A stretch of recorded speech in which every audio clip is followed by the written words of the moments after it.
திருப்பாடல்கள் அதிகாரம் 47. ஆண்டவரே உலகின் அரசர்.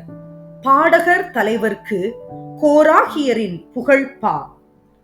மக்கள் இனங்களே, களிப்புடன் கை கொட்டுங்கள், ஆர்ப்பரித்து கடவுளை புகழ்ந்து பாடுங்கள். ஏனெனில் உன்னதராகிய ஆண்டவர் அஞ்சுதற்கு உரியவர்.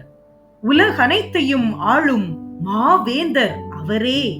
வேற்று மக்களை நமக்கு அடிபணியச் செய்தவர். அந்நிய நாடுகளை நம் தாழ்பணிய வைத்தார். நம் உரிமை சொத்தை அவர் நமக்கு தேர்ந்து அளித்தார்.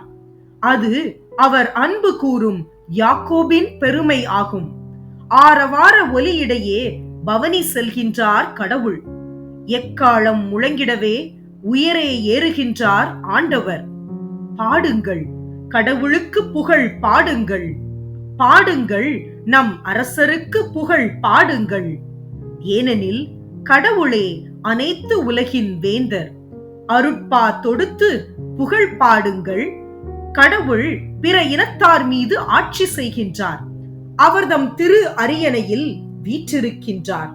மக்கள் இனங்களின் தலைவர்கள் ஆபிரகாமின் கடவுளுடைய மக்களோடு ஒன்று கூடுவர். ஏனெனில் மண்ணுலகின் மன்னர் அனைவரும் கடவுளின் கொற்றத்திற்கு உட்பட்டவர். கடவுளே அனைத்திற்கும் மேலானவர்.